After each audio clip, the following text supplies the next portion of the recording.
and welcome back to another edition of The Scoop with Stuart. And Sherry. And it's great to spend some time with you today on a beautiful spring day. That's right. You have your shorts on. I did. I started yesterday. Oh, very good. Yep. Well, the weather is beautiful, and the daffodils are coming up. Yes, they are. And I want to talk about this little bouquet here for a second. What it reminds me of is actually the greatest commandment, which Jesus gave us, to love God and to love others, right? So this bouquet, little shout out here goes to Lynn Weaver. Every year she gives me a bouquet of daffodils because I once told her that my mother, every year for my birthday, which was last week, would always give me daffodils. And of course my mother passed. Right. 13 years ago. Oh, okay. Yeah. So every year she brings me a beautiful bouquet of daffodils and reminds me of my mom, and it just also reminds me. That's really sweet. That's how we're showing love. That's right. That is a way of showing love. That's right. She's taking care of me and making my day a little brighter. That's good. So, look for ways that you can. That's right. Can show love to people. That's true. All right. It is. Okay. Well. Here's a way we can show love to people. Okay, Sherry, what is it? Here it is. So this week's mission message, I got that on the first try, it will be from Life Choices. And Life Choices serves women and family who they have free pregnancy tests. They deal with, I believe they do counseling, education classes. They do father classes. They have baby items, all these things. And so every year we do their baby bottle campaign, and that's happening this Sunday. So those will be available for you in the narthex. And I spoke with the woman in charge of it, and she said they'll be about a month. I didn't get a hard date on when they're due back, but you take those baby bottles and you put in coins and bills and checks, whatever it is, and you return those, and all of that will go straight to Life Choices to support what they're doing when people find themselves in crisis with pregnancy. And it could just be, oh my goodness, I have 3 kids and I discovered I'm pregnant, and I'm like, what am I going to do? And you want to talk to somebody. Right. Great. They're there for that. And so much more. That's fantastic. So much more. So that's a wonderful way of showing love. Right. All right. Well, what have you got? Well, moving forward, we just want to remind everybody that comes to our church and visits us that we should not use the parking lot, which is located off of Division Street, directly across from our church, because that belongs to the Methodist Church, and that is their parking lot because they need to place someplace to park. Right. However, you need to also understand we have our own parking lot, which is located on the northeast corner of Musser and Nevada Street, and it holds about 50 cars. So so there's plenty of parking, but that's our parking. It is not our parking to be used by us because we promised them we would not do that. Right. And so that's something so you can access our parking off of Nevada Street. That's right. And just go into that, and it says Presbyterian Church parking lot. There you go. You see the signs, it actually says it. So now if people have questions, they can talk to an usher or a greeter, and they'll help them with that. Absolutely. So it's just a gentle reminder that that's where we should be. We want to be respectful of each other because we're all meeting at the same time. Right, that's right. Yeah, so that's one of basically the same thing, one thing I wanted to mention because it's come up again. So okay. All right, okay. Well, now just a reminder, if you are homebound, you're not able to make it in, but you want to partake in the Lord's Supper, you want communion, you talk to your deacon, and your deacon will come and serve you communion. That is part of their job description. That's what they will do. They'll come serve it to you. If you're not certain who your deacon is, please call the office, 775-882-1032, and we'll help you find who your deacon is. Yeah. Get you set up, because that's important, and it's an important sacrament, and that's right. If you're missing that because you're unable to come in, let's take care of that. That's right. So, going on with what's going on with our church, we have, of course, we have the Lenten and Easter schedule. We're coming up on Holy Week. Yes, we do. So I just want to give you a list of what's coming up. We have Palm Sunday, This coming Sunday. This coming Sunday. No, the Sunday after. Next. I'm terrible with calendars. Do not scare me because No. I wasn't ready for Sorry. I know. This is really one of your two very busiest times of the year. Oh, it is Advent and Lent and Easter. everything, yes. So I'm sorry. The You're- 29th. You're fine. The 29th. The 29th, on March 29th, we Yes. have Palm Sunday service. Right, And right. I just encourage people to come to it because it's a lot of, to me, it's very enjoyable, And Well, the triumphal entry and of everything that Christ did, riding on a donkey.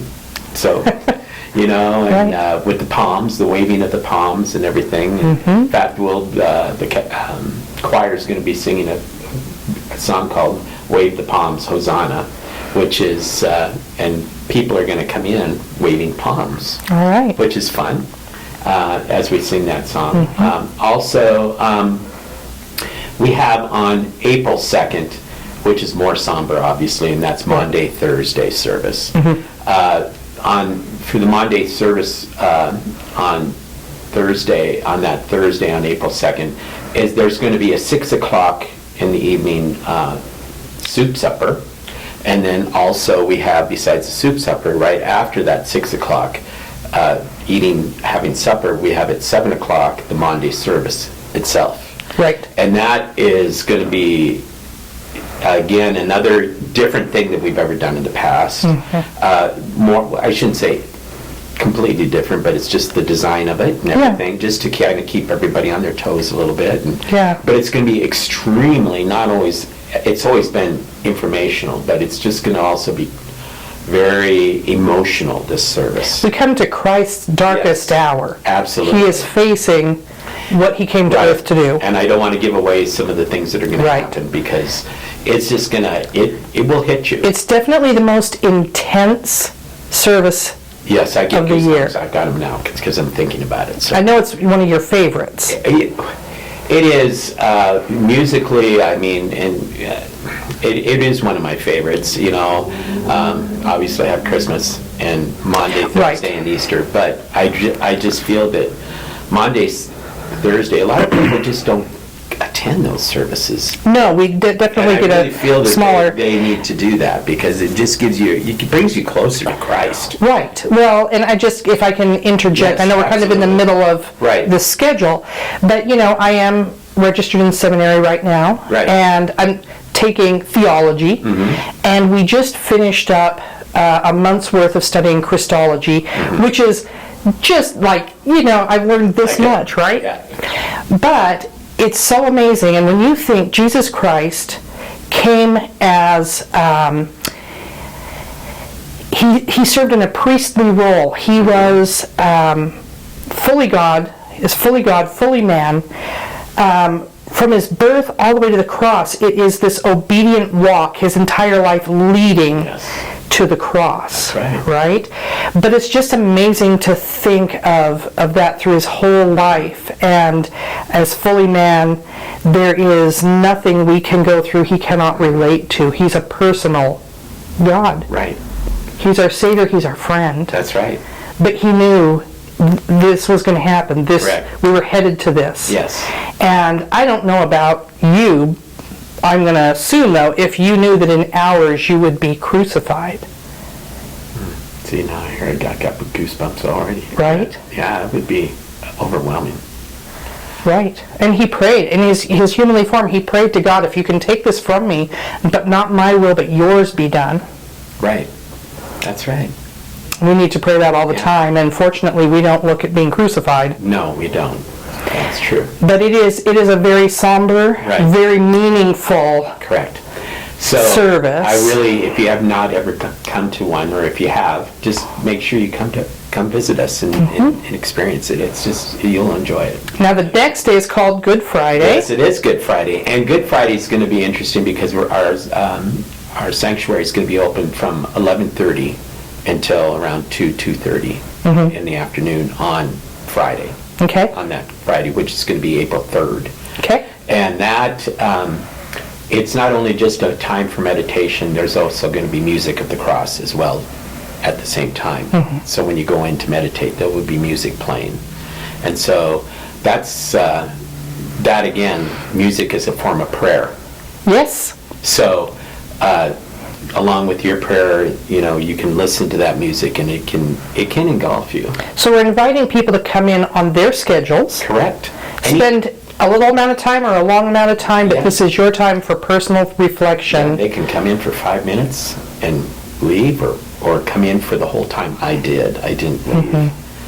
And to me, it was extremely emotional. Sure. And when you know all the music, that basically most of the music that's being played and what's being said, you don't hear the words because it's being played Instrumentally, by Linda Norris, but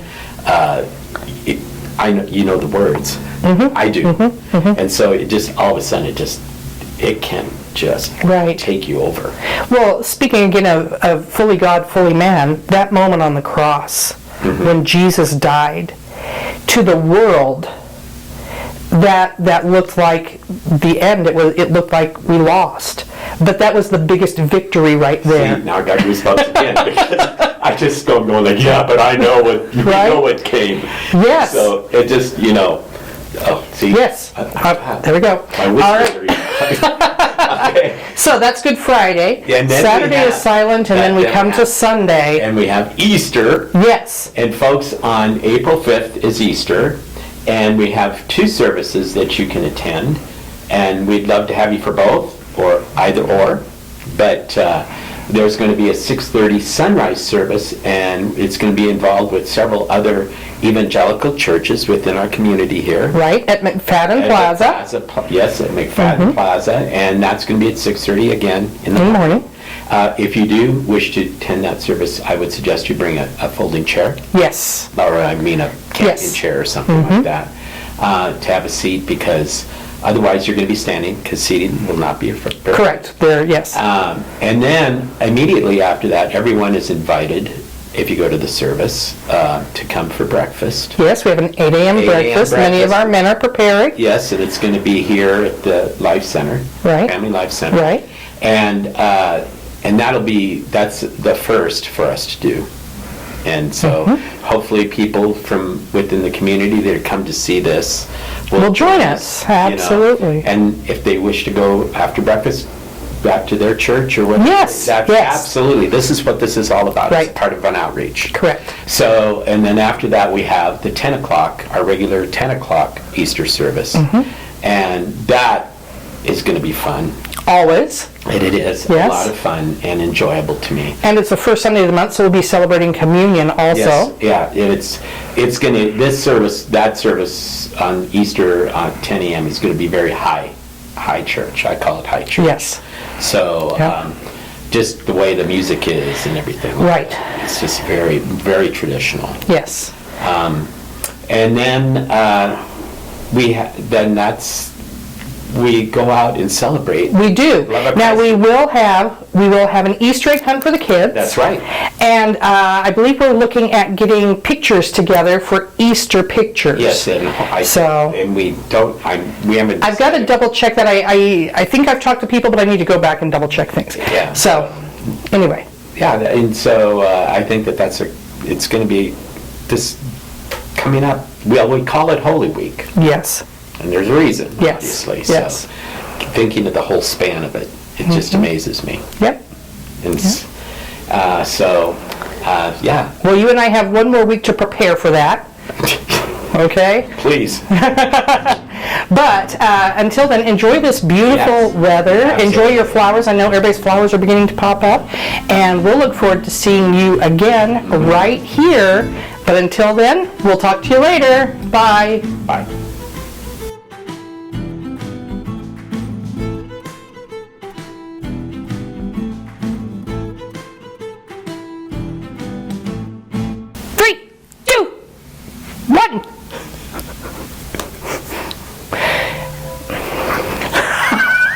That was God. No, that was my husband. Okay, we're in silent mode now. Okay, good. Jeez. 3, 2, 1. Hello and welcome back to another edition of The Scoop with Stuart. Hold it. You got a camera lens on. Yeah, I know, I'm not doing that. I'm so sorry. Go. Third time is a charm.